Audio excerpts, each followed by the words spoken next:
All right. We're getting going. Mike's just taking out his dog.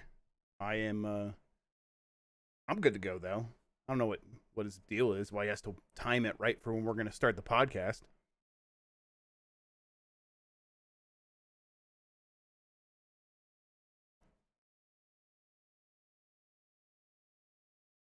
Yeah, I mean, no, at least he isn't stuck at Chipotle. I guess he could be lying to me. He could be stuck at Chipotle and he just doesn't want to admit it. I get that. I would be very upset with him if he got stuck at Chipotle again.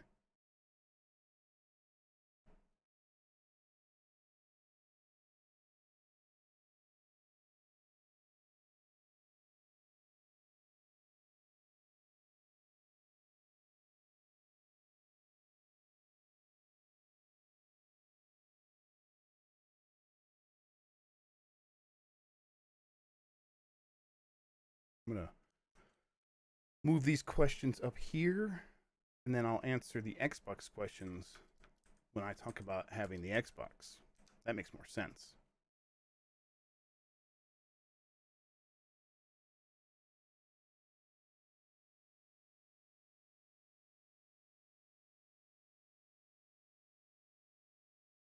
Thank you, Top Shagger. I appreciate that. It's been a lot of fun, been a lot of work, but it's been good. I've been enjoying putting up the videos, putting up the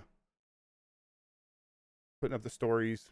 It's one of those things where it's like, I should probably make some videos for this stuff. Oh, hey, I think Mike's joining. Look at that. He's in the Discord video, and now he's in. All right, we might be good to go. Mike, can I not hear you? Oh yeah, hang on. I have you going through the wrong thing. Hang on. Chat. Oh, and I'm recording from the. Ooh, I'm using the wrong microphone, Mike. Yeah, that should be better. Okay. Okay. How are you feeling, Mike? We're live, just so you know. At least our audio is. No, it's okay. Except that I wasn't looking at the time. Fair enough. I mean, at least you're honest. Yeah. All right. I swear I looked at my clock and it was like 20 minutes till 4. Then I was like doing something. Then I'm like, oh, it's 4:04. I blew it. Chad is just worried that you got stuck at Chipotle again. So. I wish.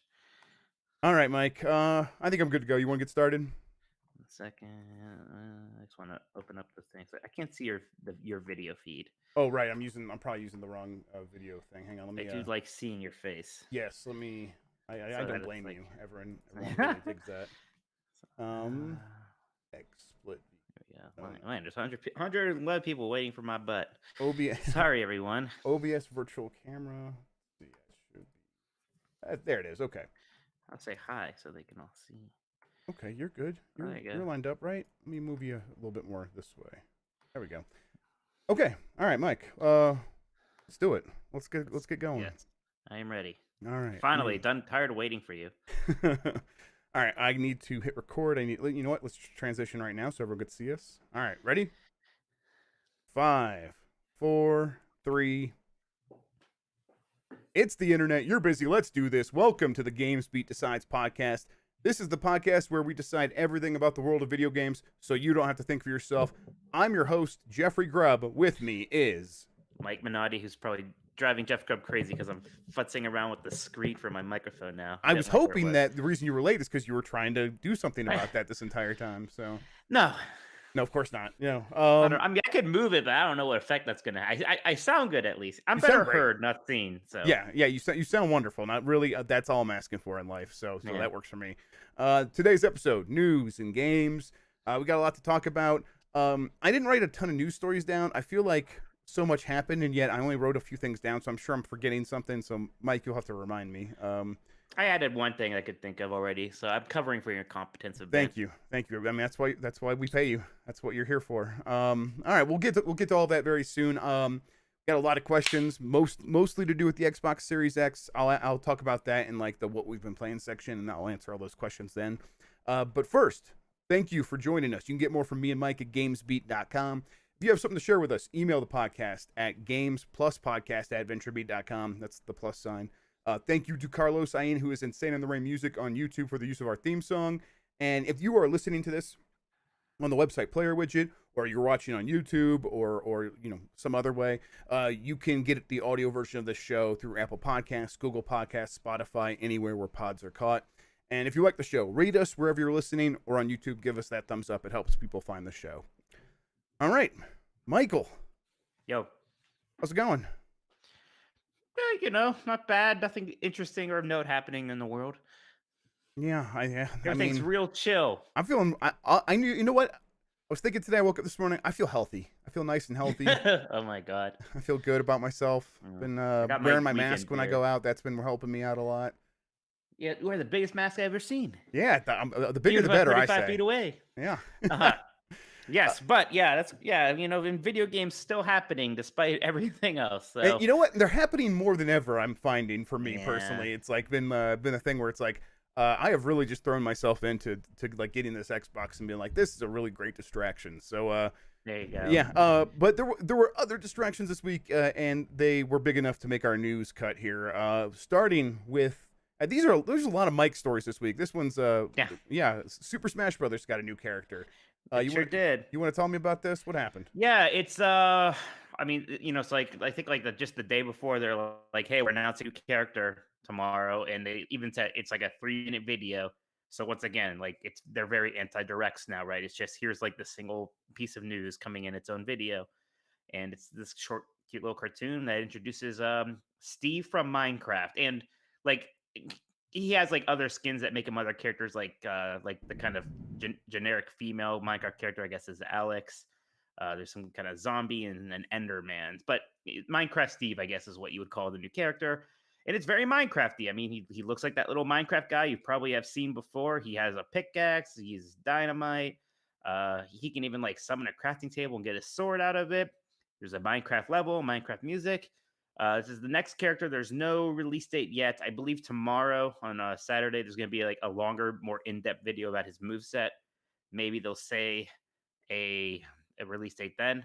I don't know. But yeah, I mean, it's interesting because I mean, this was one that everybody had kind of been guessing for a while. Ever since, I mean, in the Wii U, which did not have very many things that it could chalk up as good things. Minecraft was a big hit on that system. And it's continued to be like pretty popular on Nintendo platforms. So it always made some sense. And Minecraft is also like the best selling game ever. So yeah, it's not a super shock. It is like still a little weird for, it is Microsoft, but we already have Banjo-Kazooie, so it's not that shocking. And it is this third party thing that is very different from like, getting Mega Man or Simon Belmont in there. It's like, oh yeah, these classic Nintendo things. Now here's just like, the Minecraft guy. It's pretty nuts. But also not that crazy, and he'll fit in just fine. Yeah, I think I didn't watch it, but then I kind of gathered everything afterwards. It was fun to see like Sakurai saying stuff like, Nintendo came to me and told me to do this, and he was like, "What do you think? This stuff just happens by magic? It's like so much work to actually make these things work." And he had to like figure out how to get the block system to work in all the levels.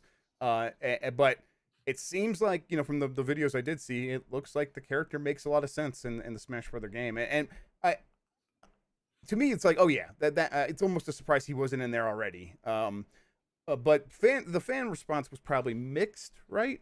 I don't know. I mean, I don't know. Not really, if you ask me, to be honest. I think it was mostly, I don't know, positive is the word. I don't think anybody was that upset. Of course, you're going to find some people, and those opinions are going to be blasted. But from what I'm seeing, I don't think anybody was, one, really all that surprised, or two, really that upset.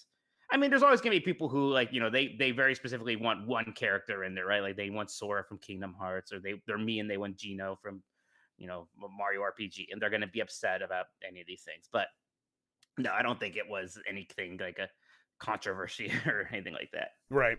To me, it's like, okay, this is just one of those things that probably was inevitable, and more signs that that Microsoft and Nintendo are getting along really well, and Minecraft's going to just continue to be its own thing. Man, I tell you what, this is going to sell more of those fighter passes than the last character did, which was Min. I was like blanking on it. Yeah, Min from ARMS. Yeah. Man, you think the ARMS doesn't have the same sort of pull as Minecraft? You don't think? Yeah, not so. Fantasy Thinker fans saying people were very surprised. That wasn't my perception. I don't think I think there was some surprise, but like I think people were like a little surprised they actually did it. I don't think it was a giant megaton. Again, like this was people have been predicting Minecraft Steve or throwing him into like their leaks for like 10 years now or whatever. It's Right.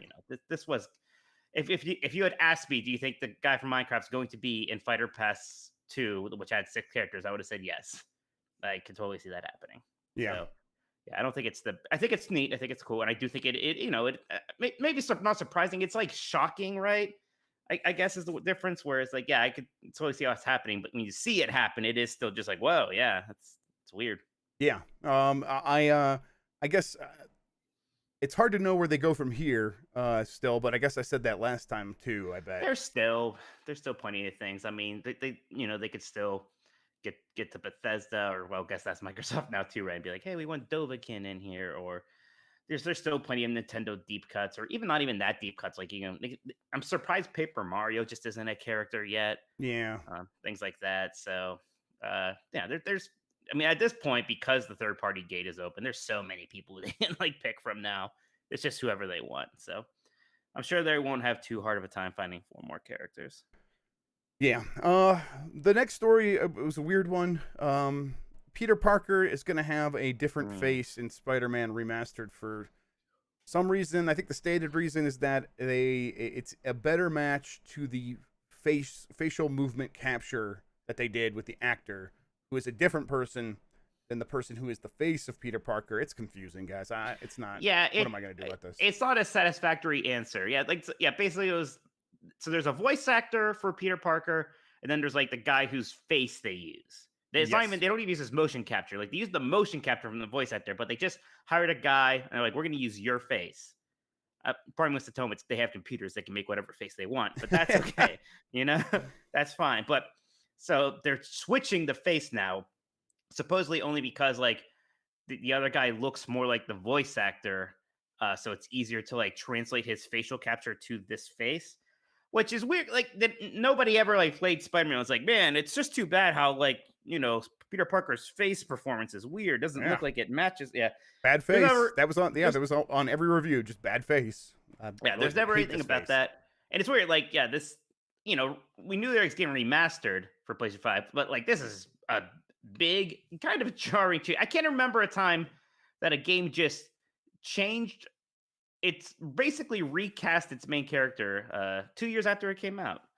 At least like a big story game like this. Yeah. And like there has to be something about contracts and money, something about how they wanted to like use that guy's. They wanted to have Peter Parker and Miles Morales or Spider-Man 2 like in the future. And for some reason, the original contract was like vague about like terms for sequels and stuff, and there was negotiations.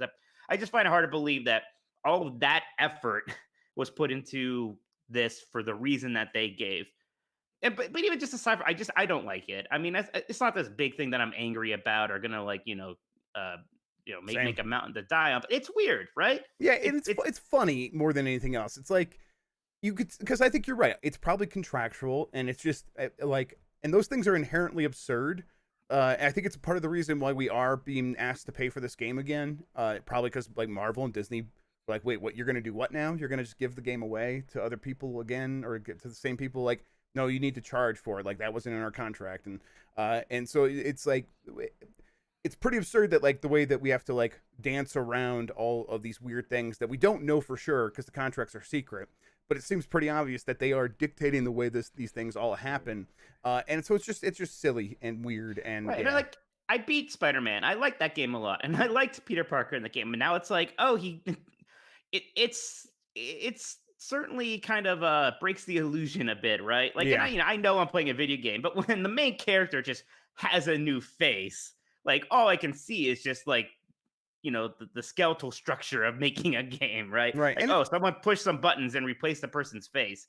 Like that's weird. And video games are different than movies, but more movies are using digital characters than ever, and I think it would be like almost a scandal in Hollywood if like you took one actor's face and then deleted it and replaced it with a different actor's face in a there's movie. been things like that, like the Empire Strikes Back remake, where they replaced that old emperor with the new one. But like, imagine if they did that on the scale of the main character. Right? Yeah, right? exactly. Like it's bizarre and it's weird. And yeah, you're right. If this was like a movie thing and it was on that scale, like it would kind of be outrageous. And because people would think of like they would say this is bad art, right? And I don't know if I want to necessarily get into the our game's art thing, but when you do something like just change the main character's face 2 years afterwards, I feel like that's a strike against the games as art. Yeah, it's definitely strange. I bet this Yeah. won't be the last time we ever see it, but yeah, it's weird.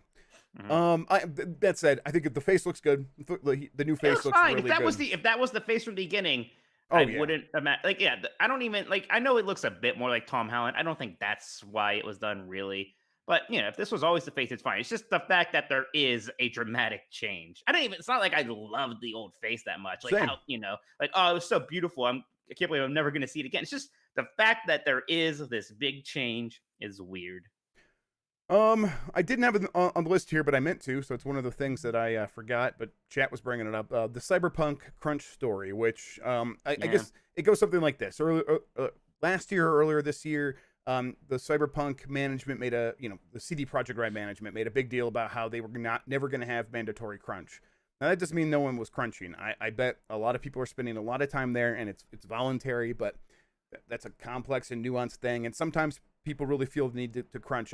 When I did the Xbox Series X preview over the weekend, I was crunching. And I'm glad I had the freedom to do that, and no one told me I had to stop because I really wanted to get that done. But now it is mandatory and at CD Projekt Red, and it's going to last for a week. I think they said. I think A they're couple working. weeks. Yeah, they're working every Saturday for the next few weeks, is what it is, right? Yeah, that's for the next 6 weeks or so, something like that. Yeah.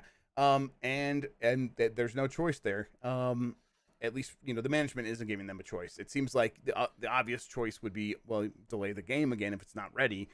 But I don't know. The response to this has been mostly, I think that CD Projekt Red clearly is going back on its word, and it is. As gamers, it's hard not to feel like sort of complicit in this stuff, because like we do want these things and we want them to be really good and we want them to be bigger and better than ever. And you begin to tell us a date, and then we get all excited for that date, and we start making plans around it. Like some people take time off work, and then these companies feel like they can't delay because they got us all excited, and they know how we can be sometimes when you pull the rug out from underneath us. But that said, I don't know. I do think that they should probably just push the game back a couple of weeks if that's what it takes. Yeah, but we always hear like delays don't stop the crunch. It's just gonna be 3 more weeks of crunch, right? Right. There's something very fundamental that's the issue there, and we all know that. And who knows what it's gonna take? I mean, I think a lot of us do know, and it probably starts with a U and ends in an N, but who knows when that's coming? But the weird thing here is that CD Projekt Red did have that big point of we're not doing crunch, and they said that defensively because there are already accusations of it with Witcher 3. So they said that this time it won't be like that. So you'll see. And now of course it is, right? Yes, of course. This game, this giant game has been getting delayed a bunch already. So of course this final push is going to be crazy. So it's almost not surprising for that. The other weird thing is some of the I don't know, the bootlickers who are just coming out and being like, these people should be honored that they get to work extra hard to have their names attached to something meaningful in this world. It's like, all right, maybe they could do that and also not work every Saturday. There's got to be some in between room here. But yeah, just some of the takes are weird. And go ahead. Everyone has to work a little bit extra sometimes. I know that we do, but if you think that it's not a specific, an especially bad problem in the gaming industry, I think you're just a little nuts or blinding yourself for whatever reason. And I know sometimes people think it's jealousy because everyone imagines that working in video games is the greatest thing ever. That's what a lot of people say. Can you imagine how it must feel to be working at the Burger King and seeing the video game people complaining about this, as if being a video game developer suddenly means that you're living in Elysium and your life is fantastic. Right. And I don't know. And it's not like people don't complain about minimum wage jobs. It's a huge part of the platform of the left in most countries is improving wages and time off, and we don't have paid time off in the United States, and this is a huge political issue. We talk about these things across all kinds of different industries. It's not just video games. Real quick, super chat from Pablo L in the chat, $4.99. Appreciate that, Pablo. That's means a lot. He followed up with keep up the good work. Thank you, Pablo. We appreciate that. Hey, that's great. Yeah. Yeah, I'm gonna but phone it in though, just to show you that you're not the boss of me.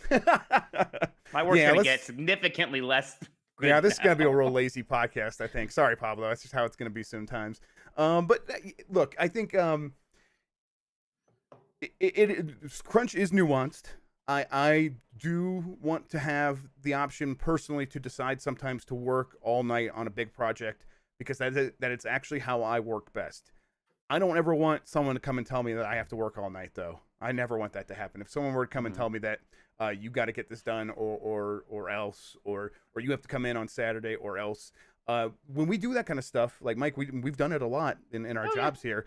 It is like I think it's out of a sense of wanting to be good at the job, wanting to do Right. it, and kind of it's about wanting to do what's best for the readers a lot of time, and I think to a certain extent that's okay. There's pressures involved there that we are dealing with, and it's a nuanced issue. It's not all positive. It's not like I'm saying it's a good thing that I want to do what's best for the readers. There needs to be some balance there, but the balance comes in where like we recognize when we are doing this extra work and we just take that time off on the other end or something.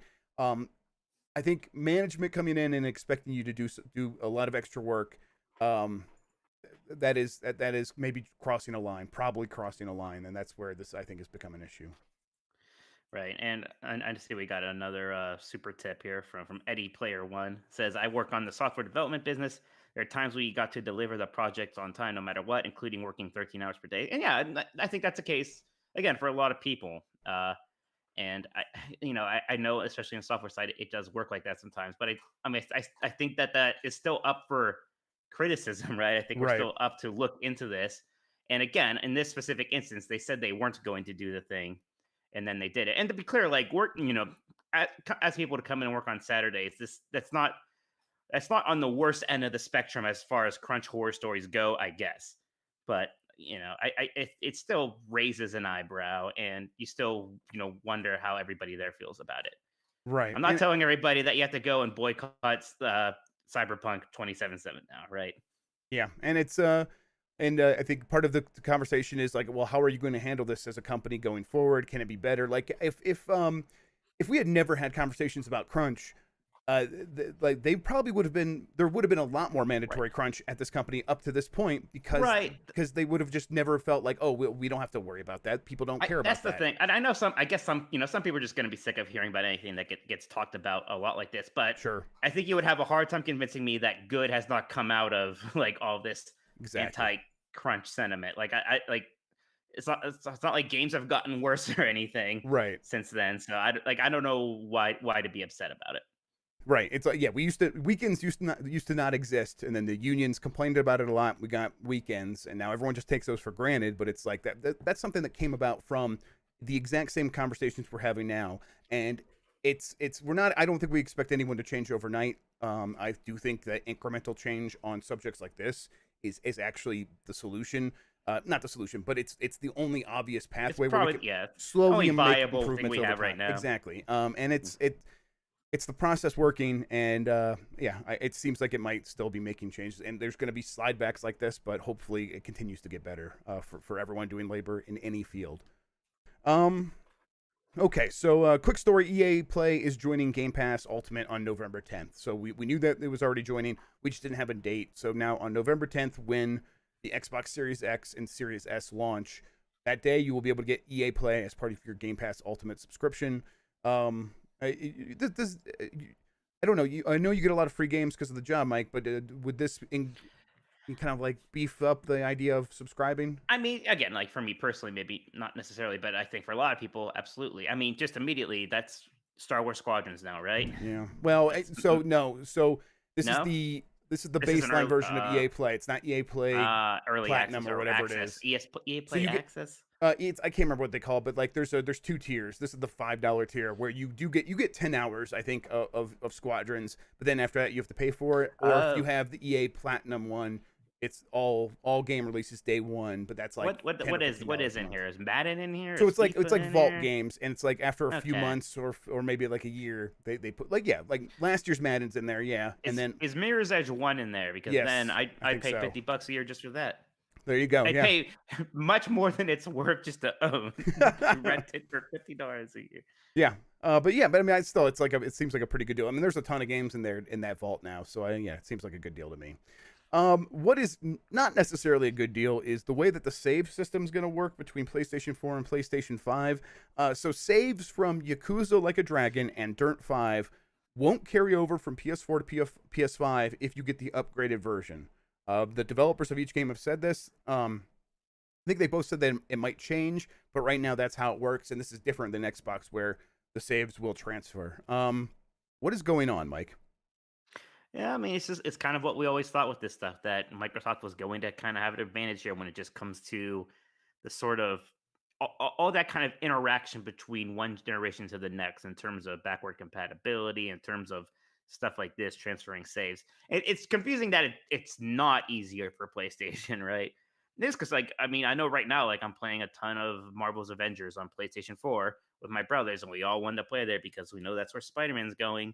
And like, I think we're all kind of like a little nervous, like, hey, like, what's happening when the PlayStation 5, comes out? Like, So is that that going to be real easy? so that brings up Is a that question from that we got on Twitter from at Bogdanoff Jake Bogdanoff.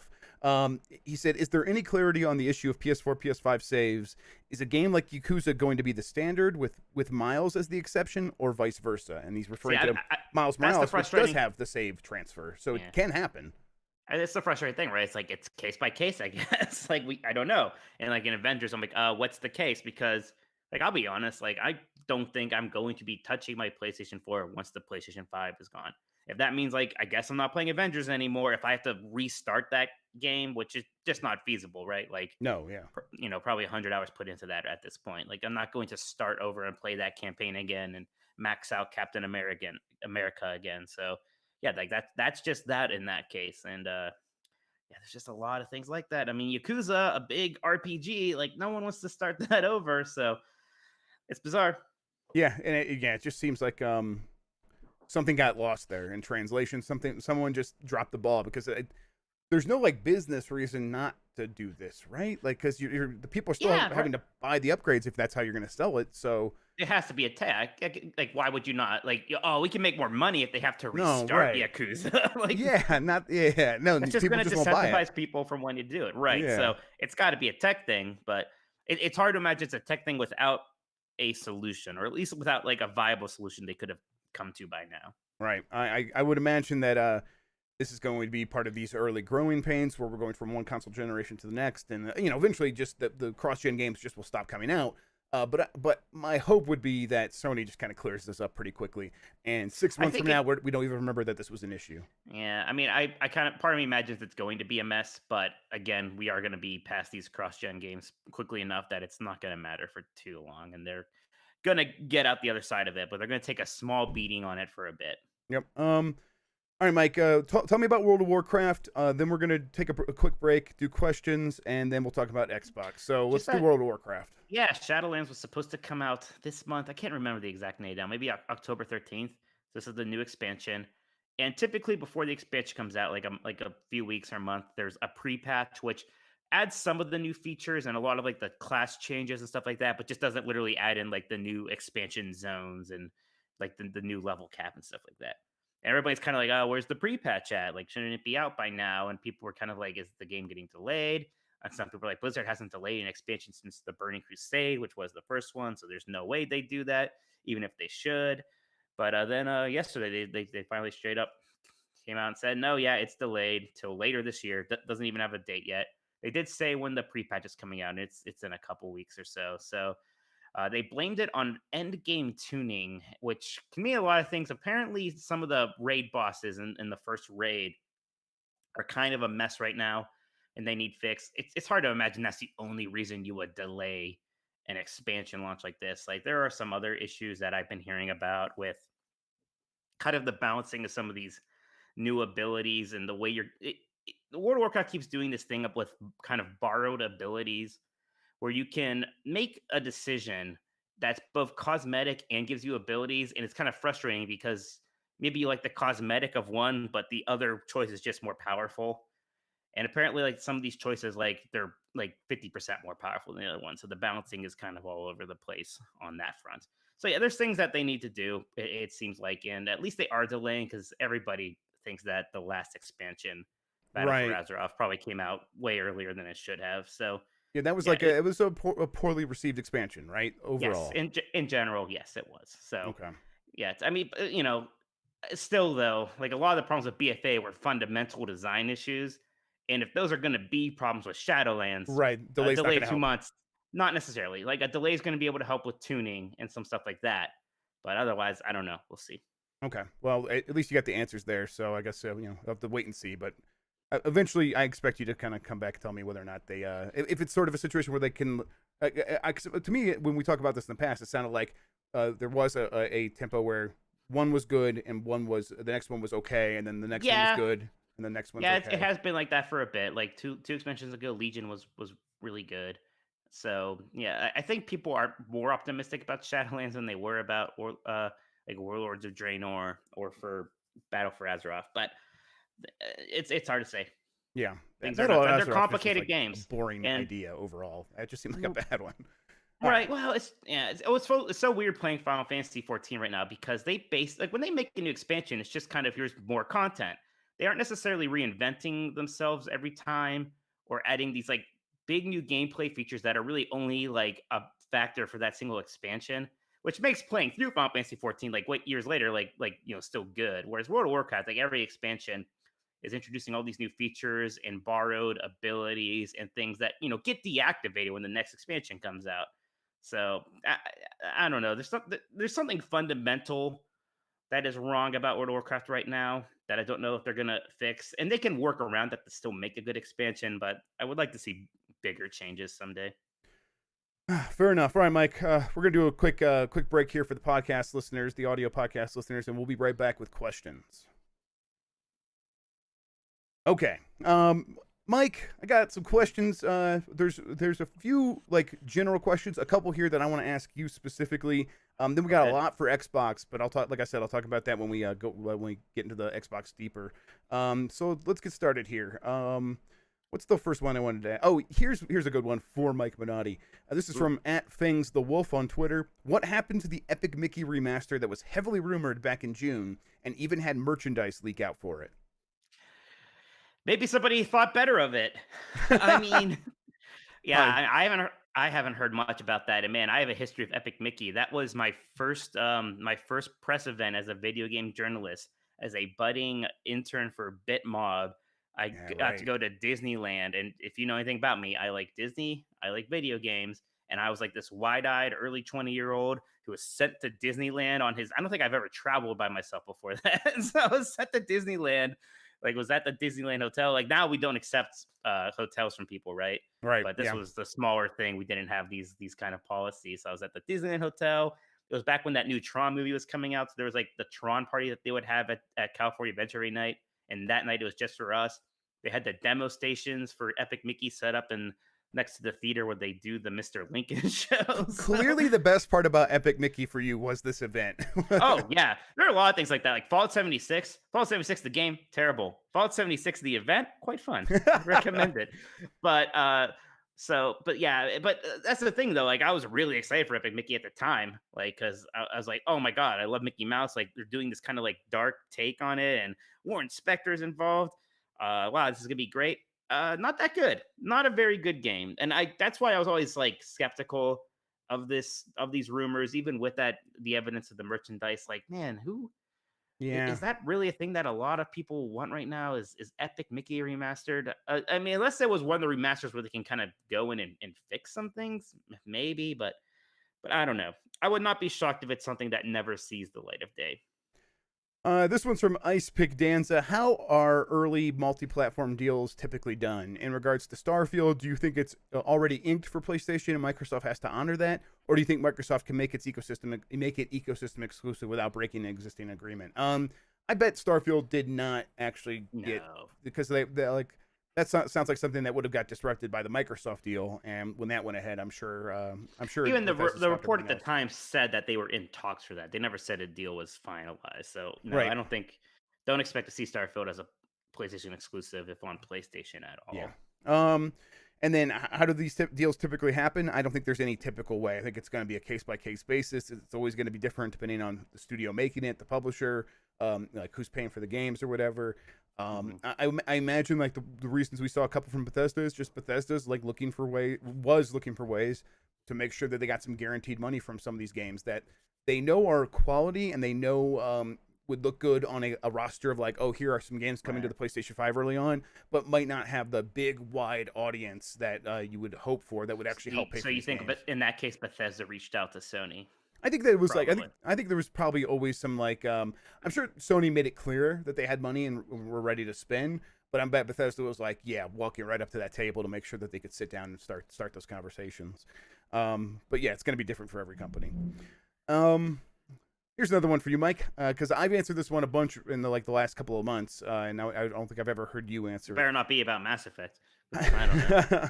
How did you get into the industry, and do you have any advice on how to get started in games journalism? Oh, gosh. Well, this is funny. We were talking about this, but yeah, Bitmob, which was a kind of this smaller indie gaming news site, might not even be right, but No, the it was whole a blog kind of site. It was like it's a blog site, and it was started by ex-EGM people like Dan Shu and Damian Lin.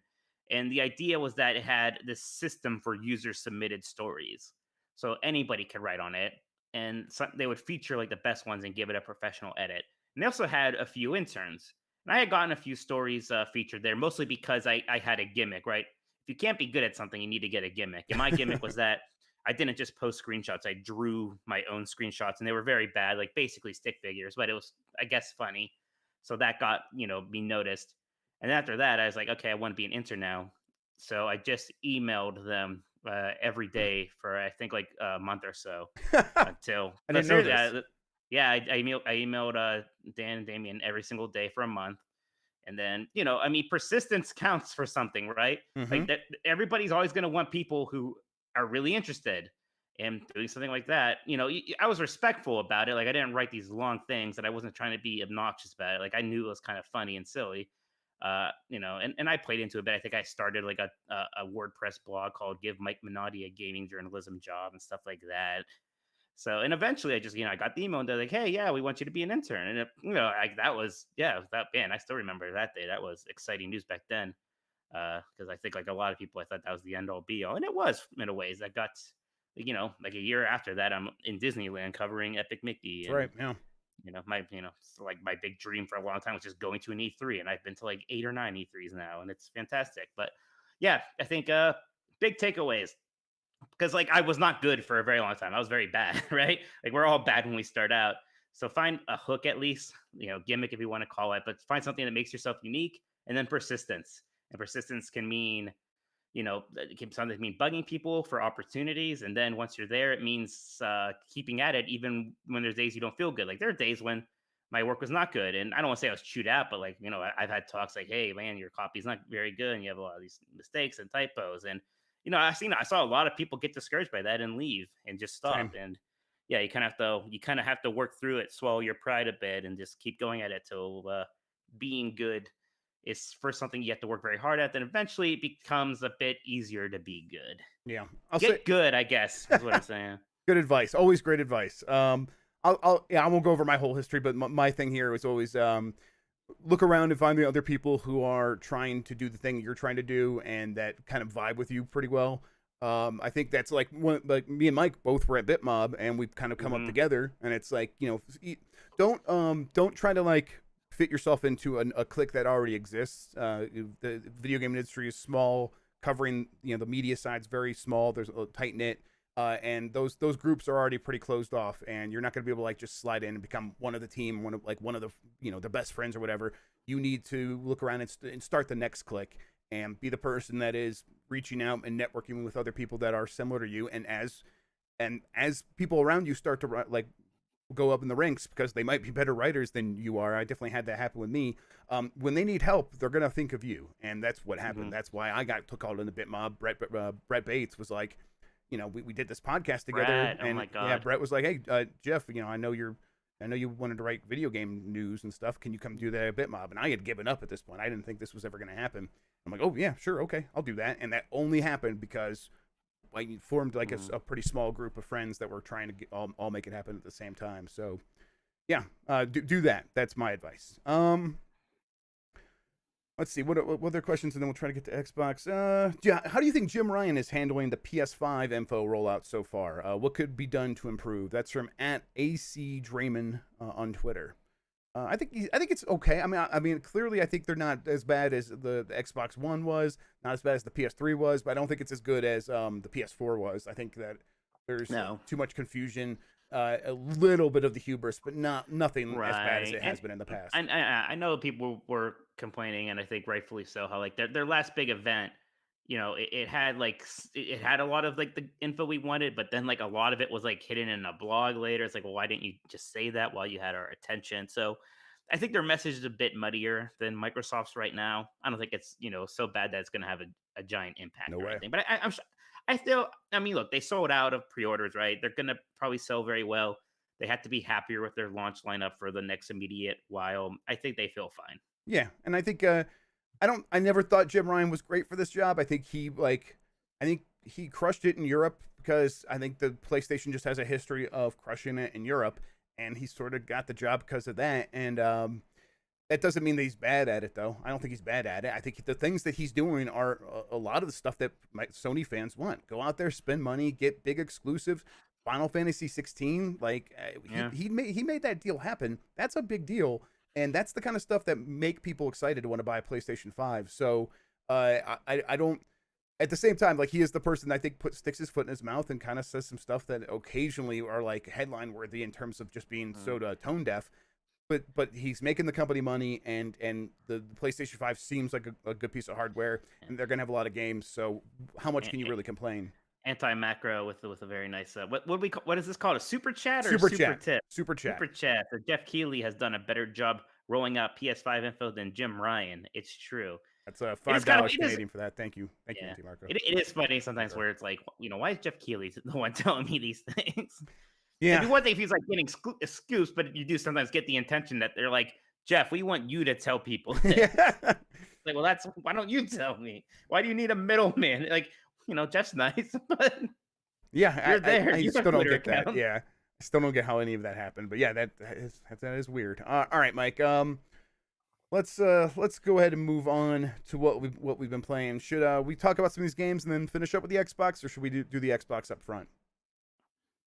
Let's do this, because then we can, because I know people want to hear about Xbox, and we can basically do that till we tire out. Okay. So let's do these relatively quickly. Have you started Hades? I saw you on there. Yes, I did. I like it a lot. It's super fun. I finally completed a run through the other day, and then my very next run through, I was also able to complete that one. And that's a kind of important thing for me. Is I think when I beat Dead Cells, I was like, okay, I beat Dead Cells. This one, I think, because there's more of like a story element to it, I am much more like, oh, I want to like keep beating this and keep seeing what happens and keep kind of raising the challenges and beat it with all the weapons and unlock, more of the story content. So, man, yeah, I'm really enjoying it. I think it's fantastic. Yeah, it's it really does hammer that linearity of the story, even though it is a roguelite, and that is, I saw people talk about that. I heard you mention it a little bit last week, and then kind of get in there and experiencing it. It's like, okay, I see why people who haven't even really ever liked a roguelite are getting into this, because the persistence of that narrative, it does a lot to kind of keep you going. I think when I first started, I expected to immediately fall in love with it, and that didn't happen. I was definitely like, well, this isn't as good as Dead Cells. Oh, boo. Yeah, I know. But I'm realizing, okay, I need to like just unlock more weapons and stuff like that, and actually find a build I like. And as soon as I got like a really good fist build, where I was dashing around and I had Poseidon's like wave thing, I'm like, okay, this is baller. This is incredible. They nailed this. It is at least as good as Dead Cells, and then it's got some better stuff in here and there as well. So yeah. Yeah, I had a really cool like critical strike like bow and arrow build on my last one that I beat. It was fun. I mean, look, Dead Cells does some things better. I think the combat in Dead Cells is ultimately maybe a little bit more fun, but so many of like the presentation aspects of Hades are just so good that it kind of brings everything back up. Like the story, the characters, the art, the sexy gods. I'm here for all of it. I think you're absolutely right. You've you've played Star Wars Squadrons. I haven't had time to get in on that. Is it Yeah, good? just the first mission right before that. It is. I'll tell you what, it looks very good on my Oof, computer. And like I have a pretty good setup right now. It's getting a little old, I think, but just a little, yeah. some games like still can like run and look amazing, and other games like are struggle in weird places. Like this game, wow, it is singing. It just looks super nice. And I'm playing with that flight stick you gave me for Microsoft Flight Simulator, and that feels good. Yeah, that Later, that I'm that seems like a Ooh, perfect game for that. So I'm like yes, very it excited is. to break that out. All right, and then later I'm gonna try it with VR. But I mean, it's just I tell you what, it looks really good. It's super fun being in that cockpit. Like so far, I've really only flown in a basic Tie Fighter, but yeah, it's just like man, yeah, this is great. Like this is everything that it needs to be. I'm flying around this cool little like space station, hunting down turrets, and then I'm hunting down like X wings. It all looks really good. It's controlling really well because I have this flight stick. Like I'm super excited to play more of it. Yeah, I'm. Yeah, I was gonna try it, but Super Mario 35 came out, and so I was Yeah. playing that instead. Have you touched this at all? I played it a bit, and this might be an opposite Hades situation because, like, one, I don't dislike it. I do like it. Sure. Part of the problem is that I play my Switch almost exclusively in like the hour or two before I fall asleep, and this is not good for that because I am getting tense as hell. I It's think I also got frustrated because like the one point I got really far, and there's like a few people left, and like I had like 400 seconds on my clock, and I'm like, should I like keep going? Should I just stand still because it's safe? And then like I was like, nah, I guess I'm supposed to keep playing, right? So then of course I kept playing and just like fell into some lava at some point. Then I was like, man, it's like inaction would have served me better, and maybe it wouldn't have, but that's how I yeah. perceived it, No, and no. I I got think mad. I think that I thought that same thing as well. Once it gets down to like two people, I think the clock starts going really fast, so that Mm, those 400 seconds would melt okay. away. Also, uh, the other person could start standing still too. I guess if they have a lot less, the thing is you don't know how much time they have. If they have more time than you, I guess that's it. I guess I was assuming because at that point it was more time than I'd ever seen myself have. I'm like, this is an astronomical amount, and I'm a god to have this much time. Look, why would I throw away this gift? yeah, And yeah, we don't have to go into the strategies yet because I think I'm still developing them. But uh, yeah, there's a meta. yeah, because like what it works like Tetris 99 where you're attacking the other person by sending stuff to them. But every time you send something to them, if they start killing that stuff real easily, they're just stacking more time on top of themselves. And if that if the other person is moving ahead, even if they don't have as much time as you, if they're moving ahead, they're adding more time onto their thing by Right, killing more what's and in the more level. time. They're getting more coins. And, Right, exactly. And so yeah, so you don't want to like put yourself in too bad of a strategic position, but you can slow down. I think slowing down when you have a lot of time, especially if there's a lot of people targeting you, I think that's a good idea. Just slow down, kill the stuff they're throwing at you because you're gonna just keep padding that time right back if they're like sending you 50 Goombas at a time. But yeah, I'm really liking it. I like it a lot, but I really Yep. love Super Mario Brothers. So You like, yeah. I mean, I'll tell you what, it's working way better than this concept should, right? Like it's right, it's done really well. It's really snappy. Like you get into games like pretty quick. Like there's not a lot of like menuing to do and stuff like that. And then, it feels exactly like Mario Brothers. It's super neat. yep, I agree. Like I'm gonna this keep can't playing it. really be a game that's gonna go away in a few months, right? Yeah, Like, they're come gonna. I on, think this they're is so gonna. cool. My hope is they're just gonna find some other way to brand it because I think they're like, well, Super Mario 35. It's not gonna be his 35th anniversary forever. We're gonna have to change that. That's Oh, in whatever. my head. That's what I hope is Yeah. happening. But Make it Super Mario 36 next year. yeah, yeah, Jesus. exactly.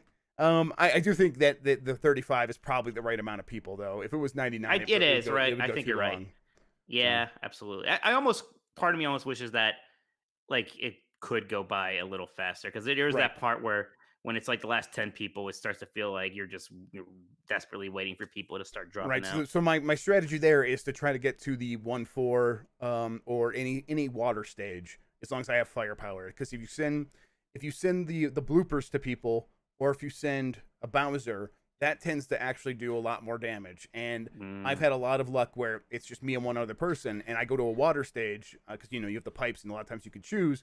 And you send the blooper over, and I could just watch on their little feed and see them like struggling with the blooper as they're trying to run through, the tall mushroom stage or whatever. It's fun. Yeah, I did feel pretty good the first time I had a Bowser sent to me, and it was on the tall mushroom stage, and I'm like on a low mushroom. He's on this high one shooting. I'm like, how the hell? And I was like, oh no, I got him. I'm a smart lad. Yeah, yeah. It's a good game. I'm glad they did it. All right. Hmm. So No, Crash Bandicoot Crash. 4. Yes. Crash Bandicoot 4. Mike, tell me why this game is just as bad as the old Crash games, and I don't have to worry about playing Wow. it. Oh I can no. just skip it happily and not Have like you because never I don't have have you any never time, liked Mike. Crash? I've never jived with it. I could tell that they're okay games. Yeah. I just never jived with them. But But I'm just a very busy person, so I'm glad that you're going to tell me right now that this is a no, bad it's game and I don't amazing. have to play I it. love it. It was so much fun. Damn It's it. so good. I mean, part of it is I mean, it is totally like those old games though. So maybe it won't matter much to you. Okay. But like I like those games because like Crash Bandicoot, like so Mario 64 was great because it like changed what a platform game could be by being this big open thing. Crash Bandicoot is like much more of like a what does a 2D platformer look like with some 3D elements in it, right? So Right. it's It's very what I corridor imagined based. Super Mario Brothers 4 was going to be on Mhm. Nintendo 64. Yes. Right, right. So, and it's that formula, which is great because part of the reason that Crash got bad, it's almost the same thing with Tony Hawk, right? They were like, we have to do something really big and different. So here's open world Crash Bandicoot, and here's Crash Bandicoot like God of War. It's an action brawler now, right? It's like no, just like do something like the old games, but like with some new twists and some amazing art and presentation and just smart level design. Like so it's basically a simple platformer that's about jumping on things. You have these mask abilities that do some cool things. Like the one slows down time for a little bit. The one is like you flip up and down on the stage, stuff like that. That just adds a little bit of variety. There's a few extra characters you can play as. But man, the aesthetics are just so good. This game is so pretty. It runs really well on PlayStation 4 Pro too. The only thing that makes me think about like, oh, what's next gen going to do for this is load times, and that's it. And it wasn't a huge fault, but just super charming, just really good challenge. Like there were some sections that were hard, and I felt great about beating that. And it's like a lot of the good 3D platformers, especially if they have like a lot of collectibles. Like beating the game is like you feel good about that, but then there's so many things you can go back to and collect, and unlock all these costumes and stuff. It's also nice that it has like a modern mode and a retro mode. And the retro mode's like old Crash Bandicoot. You have like 3 lives to start out with. If you run out of lives, you game over. You have to start over. And modern mode's like, no, you have infinite lives, whatever. Right. Yeah. And it's like, it's better, right? It's just better to play like that. Like I realized that when I was playing Mario Sunshine and I was doing those levels where you Mm, don't have the water pack. And I like those levels. They're fun, same. but you die a bit. And it's like every 3 times you die, and it's like, oh, now you're back in Delfino Plaza. You got to jump through the hole again and run over to where that thing is. I'm like, why? Yep. Like I already did this. And we really So we've stopped doing that in most well, games. yeah, Mario Odyssey doesn't do it. Like I Right. think most people know. I think like in some 2D, like Mega Man lives work there because there's like a whole resource management with e-tanks and other things like that that gets kind of ruined if those are gone, or you'd have to rework them, like how Mario reworked what coins mean, and how Crash Bandicoot reworks how Wampa Fruit means and Crash 4 with that. But like here, there's an option. If you like for some reason are this big like stout like classicist, and you're like, I know I need to have lives because that's what Crash Bandicoot was. Darn, you can, but they make it like very clear, like this does not impact what trophies you get, what story content you see, like what you unlock. It's the same thing. Like you can play modern mode. They're not like they don't brand modern mode as an easy mode or anything like that, and that's super great. Real quick on this, and then we'll go to Xbox. This is just on Xbox and PS4 right now. Correct. Okay. You have to imagine it's going to come to Switch at some point. Right. I was like But even wondering about PC. Is it? You would also have to imagine that at some point. Right. Where it's I'm just, I mean, 'cause it's surprised just it's not on Activision Epic Game Blizzard. Store. I was like, but Yeah, I'm it seems like- surprised it's not on PC already. I know that. I mean, so the Crash Bandicoot Insane Trilogy is on PC and Switch. So Right. Yeah. Okay. All right. So they'll probably get there eventually. Seems like it's going to do very well though, because people like that Crash remake, and it seems like the people are going to be excited about. yeah, and this is just like and like I like this more than those games even. This is like my new favorite Crash game. It's just very well done and it's very fun. All right, Mike. I have to say I'm feeling less special now that other people are getting their Xbox Series X. You were never special, so don't worry about it. Okay, thank you. That's what I was hoping you'd make me feel better, and you really just you know what to say every time. That's right. Yeah, so I can't believe it was just this week, Monday, where I posted all the coverage for that. It feels like forever ago, but yeah, just earlier this week, I was able to finally start talking about it. I guess I'm still limited on what I could say, mostly focused on the stuff that I've talked about so far. But do you have any questions? I don't know. Do you anything you want to ask about it? I mean, I've read all your stories and I've watched your video, which was actually pretty good. So Thank you. I think I get it because I mean you don't have next gen games yet, Right. and you seem pretty enthusiastic. I'm kind of curious what people have been asking you. So if Okay, no, let's would hop like to right hear into you get to them. Yeah, we got a lot here, and like you said, we'll just go until we run out of gas. So yeah. Okay. So I'm just gonna start here. I didn't put them in any specific order, but there's a few that kind of repeat, so I'll probably just skip those as I get to them. First one's from @EV445. How strong is the green light, and can you control it? So people think that there's a light. I don't. The Xbox is upstairs. I don't have it here. But it's not a light. So You mean that thing on the top? I mean, the thing at the It's top. just colors, right? Yes, it's colors on the It's inside of plastic with the vent. holes. Yeah, it's exactly, and it's like you can only see it when you look over, but it's like a really reflective green light, so it looks like, or green paint, so it looks like a light. But it's not a light, and so no, you can't control it because it's an inanimate, painting. I guess you could paint over it if you wanted to. But... Yeah, exactly. From Final Dasa, I need a fingerprint update. Have the prints gotten worse? Have you been eating greasy food, wings, delicious pizza? So You're just always greasy. I'm just always greasy, absolutely. But I have also been eating wings and delicious pizza. So, I mean, maybe those things are related. I'm not gonna say whether or not. That's for you to decide. The fingerprints, they got to like immediately as soon as I took it out of the box, I got fingerprints on it. I handled it a little bit more, and it just seemed like to get to this level where it's like, okay, the thing is now covered in fingerprints, and it's not going to get any worse. And I set it down, and I don't really notice it. I don't notice the fingerprints. I only notice when I'm actually specifically putting under light to like take a picture of it, or if the sun hits it in a very specific way.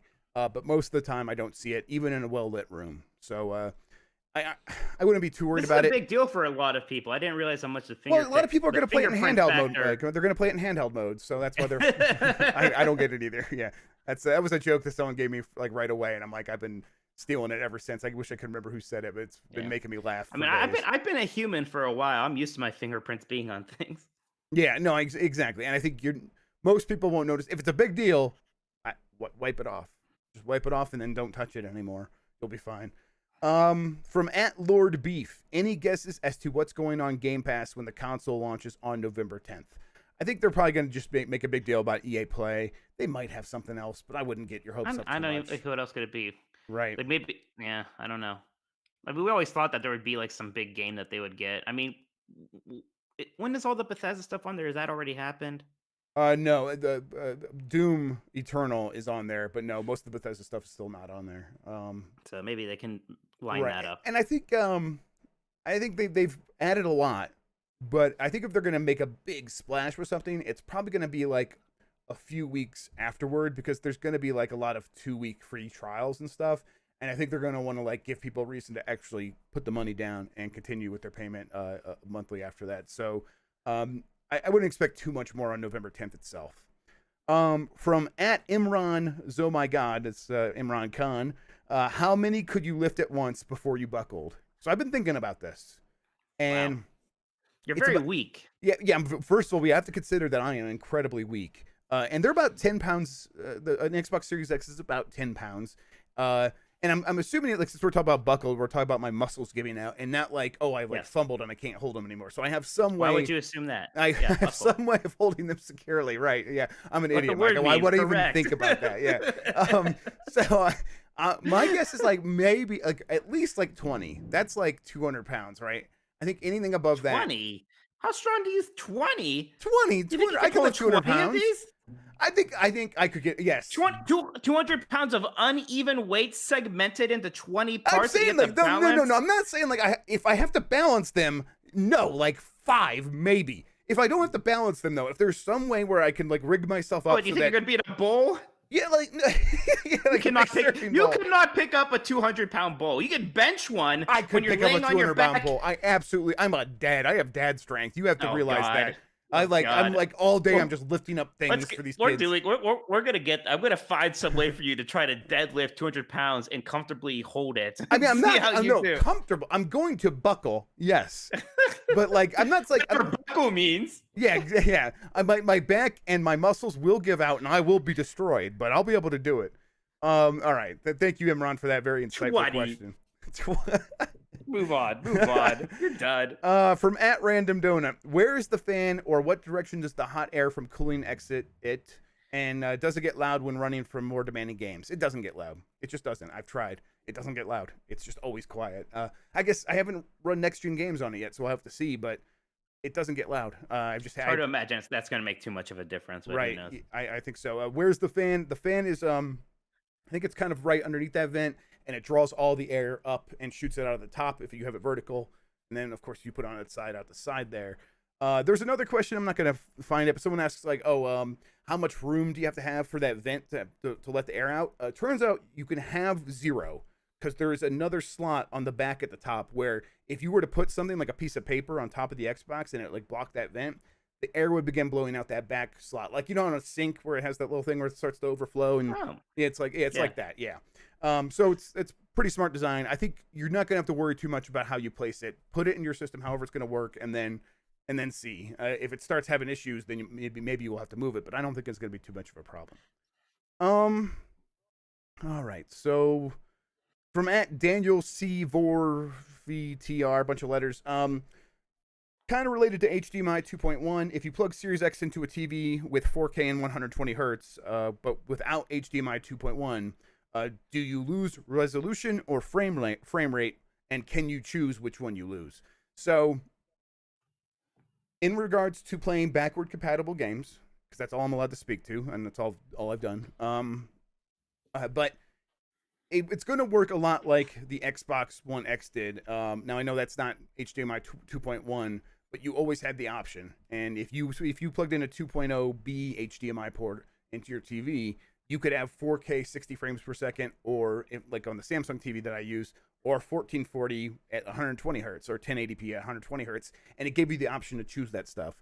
And so if you plug it into a 2.0 TV and you've always had those options, you're going to continue to have those options. It's not going to change, and it's not going to change on like a game by game basis. It's going to happen at the system level.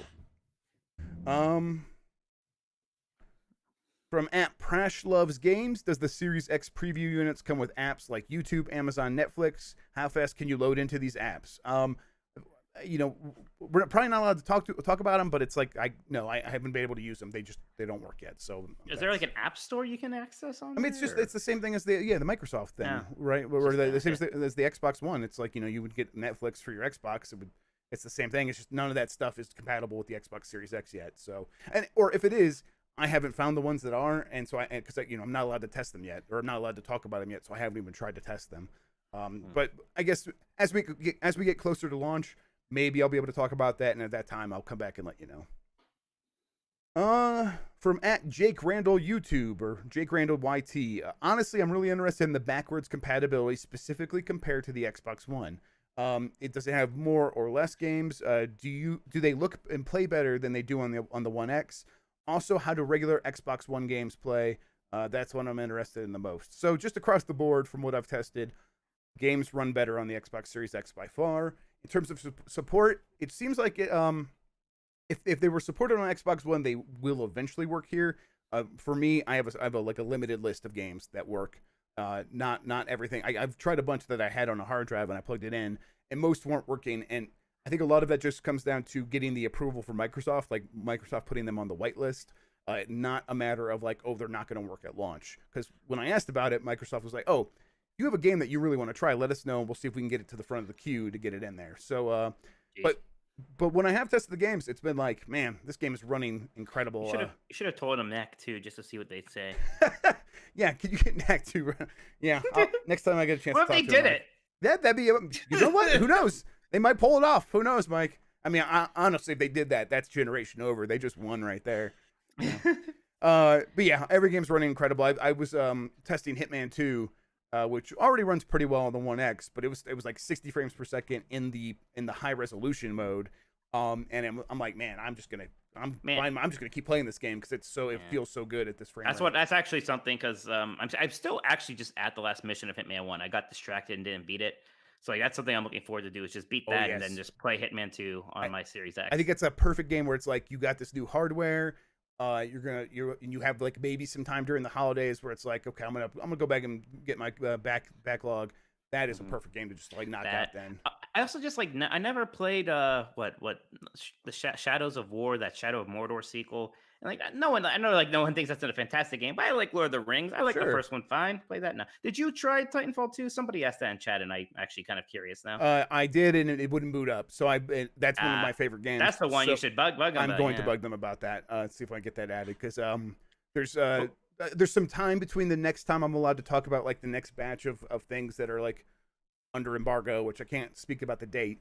But I will continue to cover the stuff I am allowed to talk about, and that would be a nice game to like bring up. So which one has been the biggest difference? And Gordon Downs asked this too, but I'm curious. I know just from what I saw, it seems like Final Fantasy 15 is like a really good particular showcase. I don't know if that's the one for you, if there's something that's even I think better. Final Fantasy 15 in particular was a good case because it ran Frame really rate was so bad. much better. It ran really bad in its frame rate mode on both of the consoles, but especially on the Xbox One X. And so when you put it in light mode, which is its frame rate mode, it finally was like, oh, okay, now I have the power to actually give you those full 60 frames per second instead of bouncing between like 40 and 50 in a really ugly way. Right. So that is it. It's a big visual difference that everyone will notice right away. If you played Final Fantasy 15 on a console, you'll notice that. Sekiro was probably the biggest one for me, though.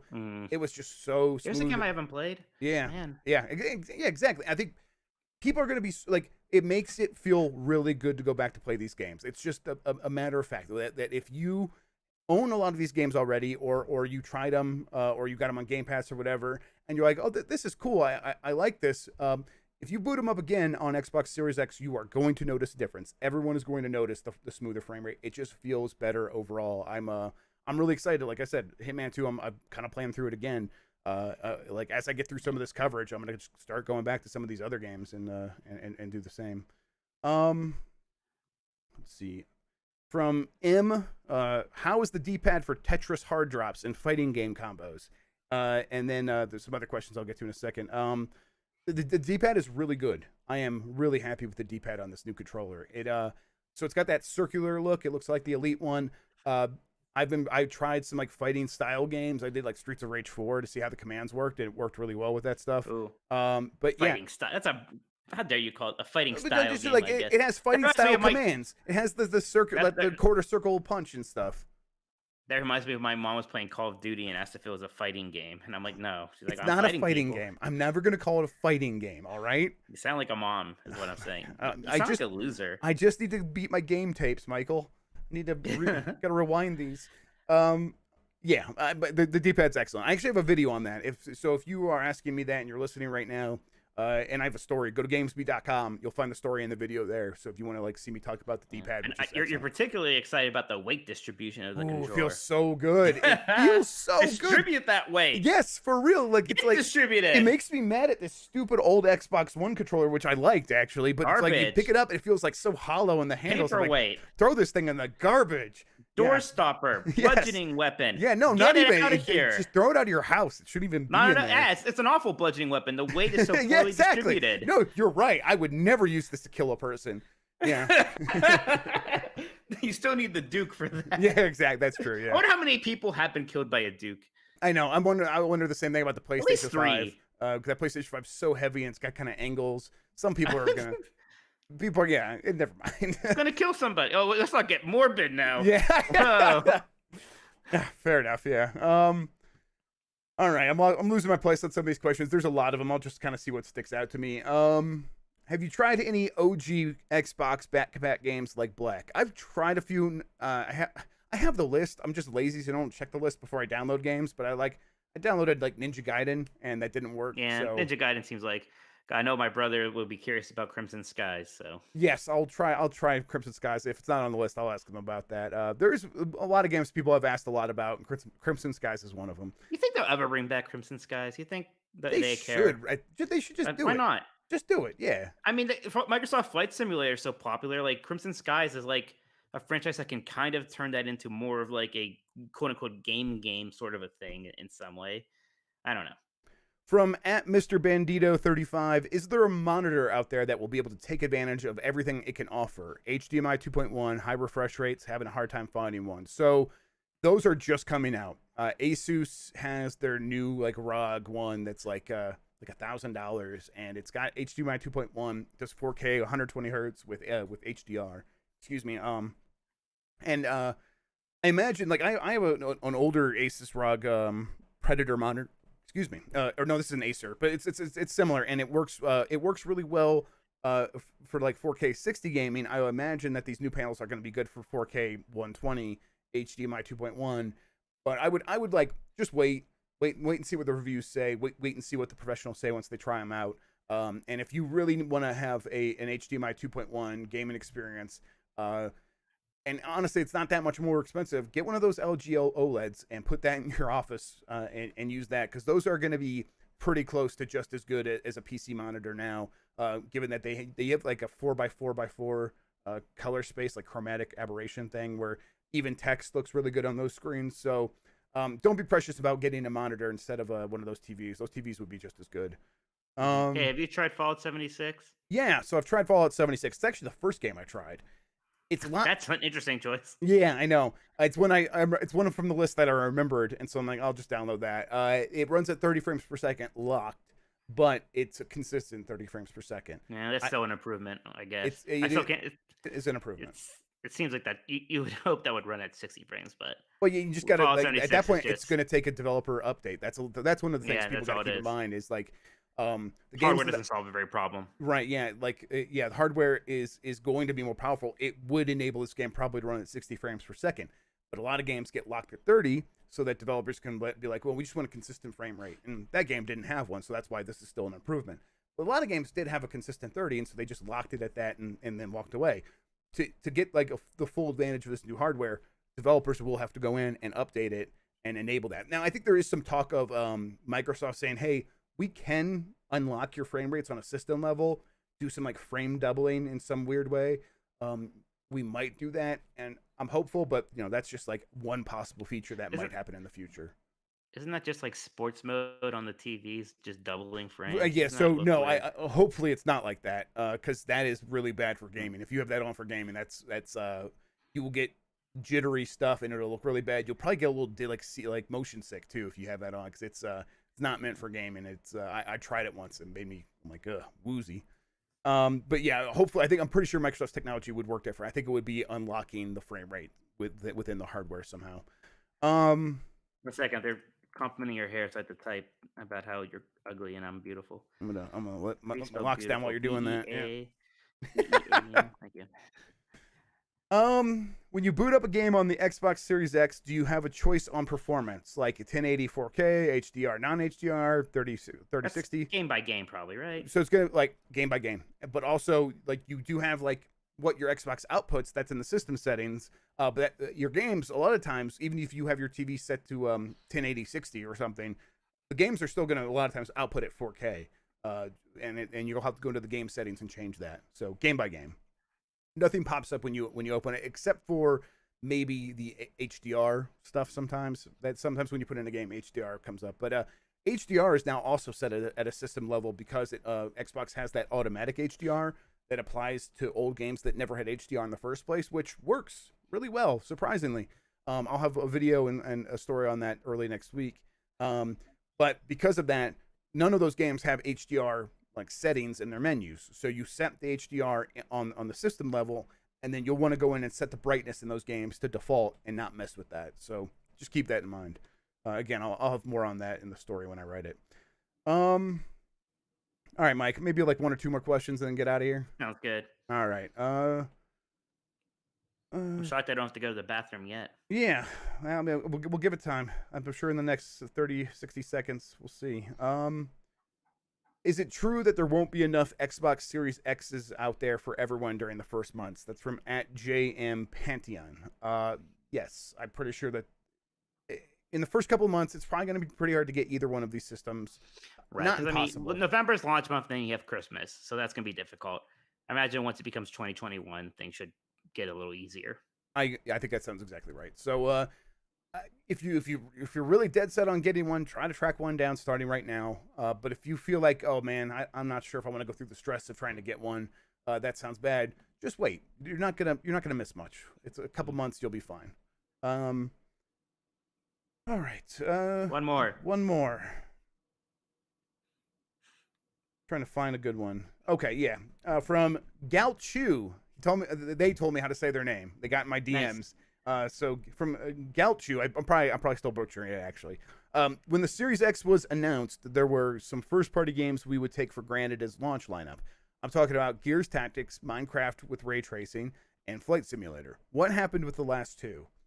Yeah, I haven't heard about Flight Simulator or Minecraft with ray tracing for the Xbox Series X in quite a long time. So that's a good point. Minecraft Live is that I think that event is happening this weekend. I would keep an eye out there. It's happening tomorrow. Yeah. Yeah, and I think I actually have I an won't be embargo on that. watching I it. haven't looked at it yet, so I'm not speaking about anything that was embargoed. Oh my gosh, that's why Nintendo has a thing at 3 p.m. to talk about Minecraft Steve. That's when the Minecraft thing's happening. Huh. Oh, you put Mystery that? solved. Yeah, I didn't know. I didn't put that together either. Okay, yeah. So let's wait and see if something happens at this Minecraft event for that one. As far as I've always wanted to say this. Golf Dad, thank you for subscribing. Golf Dad with the super $2. chat, $2. Okay, thanks. I subscribe to the podcast. I appreciate that, Golf Dad. Yeah. That was I'm gonna make that one of our stingers. Just Golf Dad, thank you for subscribing.